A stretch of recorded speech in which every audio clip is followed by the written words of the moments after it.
7 orang gadis ketakutan merangkak saling berdekapan. Mereka kelelahan menangisi keperawanan mereka yang telah hilang. Ini tentang kisah warga negara Belanda yang menjadi Dukun Ianfu atau pelacur bagi tentara Jepang di Indonesia. Mengutip intisariOnline.com, bulan Agustus 1995, di Tokyo diadakan forum internasional ganti rugi perang untuk wilayah Asia Pasifik, membahas dosa tentara Dai Nippon terhadap rakyat Indonesia dan ganti rugi kepada pribadi-pribadi yang dirugikan pada masa pendudukan Jepang, termasuk para mantan Dukun Ianfu, wanita penghibur dari Belanda. Berikut ini pengakuan Jean Ralph O'Herne, mantan Ianfu yang kemudian jadi guru di Australia, dalam tulisannya 50 tahun bungkam di buku Urlog Dokumentasi. Berikut kami bacakan poin-poin penting tulisannya. Pada tanggal 1 Maret 1942 tentara Jepang menyerang Jawa. Meski sempat melawan, tanggal 8 Maret 1942 Belanda menyerah. Jepang menduduki semua daerah Hindia Belanda. Berbareng dengan masuknya Jepang, hidupku hancur berantakan. 3,5 tahun berikutnya, bersama ibu dan kedua adik perempuan, ku jalani hidup bersama-sama ribuan wanita dan anak-anak Belanda di dalam kamp tahanan Jepang. Kami diinternir di kamp besar di Ambarawa. Ketika tiba di kamp kami digeledah. Semua uang, perhiasan, dan benda-benda berharga lainnya disita. 3,5 tahun lamanya 3.000 wanita ditahan bercampur baur dalam ruangan bau, kotor, banyak tikus, serta comberan air limbah. Hidup serba kekurangan dan penuh hinaan. Kami tak berhak atas privasi, harus kerja keras, selalu kurang makan, sering dipukuli, dan menderita penyakit. Februari 1944, genap 2 tahun kami menghuni kamp Jepang. Siang itu terjadi kegaduhan. Truk militer Jepang datang. Penjaga pun ribut-ribut seperti biasanya kalau kedatangan pembesar militer Jepang yang mau inspeksi atau untuk mengeluarkan perintah dan peraturan baru. Namun tampaknya kali ini lain. Kami tidak diharuskan apel seperti biasanya. Namun semua gadis yang belum menikah dan berumur 17 tahun diperintahkan berbaris. Kami tidak menyukai perintah itu dan mulai curiga. Kamu termasuk di dalamnya, kata ibuku. Terdengar suaranya bergetar, terlihat kecemasan di matanya. Aku mencoba membuat diriku seburuk mungkin dengan membiarkan rambut menggerai di depan wajah. Seluruh kamp diliputi suasana cemas. Kami diperintahkan berbaris memanjang. Betapa gemetar dan ketakutannya kami ketika beberapa opsir Jepang datang. Ada beberapa gadis dihardik dan disuruh pergi, tapi aku tidak. Kami yang tetap dalam barisan, otomatis saling berpegangan tangan. Seluruh tubuhku kaku karena cemas dan takut. Jelas, ini bukanlah inspeksi biasa atau seleksi untuk sebuah regu kerja. Kami berdiri di sana tak bergerak. Rasanya lama dan berjam-jam. Proses seleksi ini diulangi lagi untuk terakhir kali. Salah seorang opsir memerintahkan 10 gadis maju. Sisanya boleh kembali menemui ibu mereka. Aku termasuk dalam kelompok 10 itu. Melalui seorang juru bahasa, kami mendapat perintah untuk membawa barang-barang dalam tas kecil. Setelah itu langsung melapor ke kantor camp. Di situ telah menunggu sebuah mobil tentara untuk mengangkut kami. Saat untuk berpisah tiba. Kedua adikku menangis, sementara ibu dan aku tak dapat mengeluarkan sepatah kata pun, kecuali saling menatap dan mendekap erat. Akan dibawa kemana aku? Apakah kami akan saling bertemu lagi? Sambil menangis kami didorong masuk ke dalam truk. Kelompok kami masih ditambah 6 gadis lagi. Seluruhnya berjumlah 16 orang dari kamp Ambarawa. Kami berjongkok seperti binatang ketakutan. Tak ada gambaran akan diangkut kemana. Dengan perasaan tak karuan kami digiring masuk ke rumah pimpinan perwira Jepang.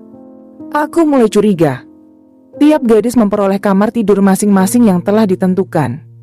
Rumah bekas milik warga Belanda itu disebut orang Jepang Wisma 7 Lautan. Siang harinya kami memperoleh nasi goreng porsi penuh. Itulah pertama kalinya kami memperoleh makanan layak sejak diinternir. Tetapi karena dicekam rasa takut, kami tidak berselera. Sepasang pembantu pria dan wanita memperkenalkan diri. Katanya, mereka akan melakukan berbagai pekerjaan rumah tangga bagi kami memasak, mencuci pakaian, dan membersihkan rumah. Hari berikutnya datanglah beberapa perwira tinggi Jepang. Kami semua dipanggil ke kamar duduk. Komunikasi dengan orang-orang Jepang selalu sulit. Tentara yang terdidik atau berposisi tinggi, kebanyakan berbicara bahasa Inggris sedikit-sedikit. Beberapa di antaranya telah cukup mengerti bahasa setempat, hingga kami mengerti sedikit. Mereka memberitahu, kami dibawa ke tempat itu untuk kenikmatan seksual perwira Jepang. Dengan kata lain, kami berada di sebuah bordil Jepang. Percobaan melarikan diri hanya sia-sia belaka, karena rumah ini dijaga ketat. Di rumah itu kami diharuskan memenuhi satu tujuan, yakni melayani nafsu seks orang Jepang. Jadi, kami dipaksa menjadi budak prostitusi. Malam pembukaan tiba.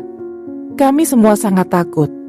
Belum pernah aku merasakan kecemasan yang begitu melumpuhkan. Kami semua masih perawan dan polos. Pada malam pembukaan itu, harga kami cukup tinggi sebab kami perawan. Tibalah saat yang paling mengerikan. Satu persatu gadis-gadis itu diseret ke kamar tidur masing-masing. Sambil menangis dan meronta-ronta, mereka memohon, berteriak, menendang-nendang, dan melawan sekuat tenaga. Demikian hal itu berlangsung terus, hingga akhirnya mereka dengan paksaan dimasukkan ke dalam kamarnya. Singkat cerita, di hadapanku berdiri seorang Jepang besar gemuk dan botak. Dia memandangku sambil menyeringai. Aku menendang tulang betisnya. Dia tetap berdiri tertawa-tawa saja. Aku terus melawan, menendang, dan berteriak protes. Tetapi sia-sia belaka. Dia menyeretku ke kamar. Setiba di kamar tidur, ia menutup pintu. Aku lari ke pojok kamar. Dalam bahasa campuran Inggris dengan Melayu aku mencoba menjelaskan kalau aku berada di situ bukan atas kehendakku. Dia tidak berhak untuk melakukan hal itu terhadap diriku. Aku jongkok di pojok seperti binatang buruan. Sementara itu si Jepang memandang rendah kepada diriku. Maklum, ia telah membayar mahal untuk malam perdana ini. Makanya ia jengkel dan marah bukan main. Seraya menghunus pedang dari sarung dan mengarahkannya kepadaku, ia mengancamku dan memekik dengan suara serak khas Jepang. Hingga si Jepang habis kesabarannya. Ia membantingku di atas ranjang dan merenggut pakaianku. Aku telanjang terbaring di ranjang. Ujung pedangnya menelusuri seluruh tubuh, ke atas dan ke bawah. Turun naik terus menerus. Aku dapat merasakan baja dingin itu di kulit, selagi pedang itu melalui tenggorokan, dada, perut, dan kaki. Ia memperlakukanku seperti kucing mempermainkan tikus tak berdaya. Permainan itu berlangsung beberapa lama. Kemudian ia melepas pakaian. Aku menyadari bahwa ia tidak berniat membunuhku. Ia menindihku dan mulai menekanku dengan tubuhnya yang berat. Aku mencoba melawan. Kutendang, kucakar dia. Tapi ia terlalu kuat. Wajahku digenangi air mata, sementara ia memperkosa diriku. Malam itu belum selesai. Masih ada Jepang-Jepang lain lagi menanti giliran. Kejadian mengerikan itu dimulai lagi dari permulaan. Tak pernah terbayangkan betapa penderitaan ini begitu dahsyat. Bagaimana aku dapat mengatasi hari-hari dan bahkan bulan-bulan berikutnya? Pada akhir malam perdana yang mengerikan, dalam jam-jam pertama di malam itu, 7 orang gadis ketakutan merangkak saling berdekapan. Mereka kelelahan, menangisi keperawanan mereka yang telah hilang. Nah, barusan beberapa ungkapannya yang kami cuplik. Lebih lengkapnya bisa kunjungi intisarionline.com. Link kami sertakan di deskripsi. Praktek Jugun Ianfu yang menyasar wanita Belanda tidak hanya terjadi di rumah bordil. Para pasukan Dai Nippon yang menjaga camp juga melakukan hubungan seksual terhadap tawanan-tawanan wanita. Secara bergiliran, mereka melakukan hubungan itu terus-menerus di dalam camp tawanan. Ada yang menarik di camp-camp tawanan Belanda itu. Laki-laki dan perempuan dipisahkan. Akibatnya terjadi hubungan homoseksual dan lesbian di camp-camp. Tulis Josh Scott dalam Recalling the Indies. Sekedar diketahui, menurut Wycliffe dalam buku Sejarah Indonesia Modern, selama setahun lamanya perkiraan tentang jumlah seluruh tawanan Jepang sekitar 170.000 orang. 65.000 orang diantaranya adalah tentara Belanda. 25.000 orang adalah serdadu-serdadu sekutu lainnya, dan 80.000 adalah warga sipil, wanita, dan anak-anak. Kondisi kamp-kamp tawanan sangatlah buruk.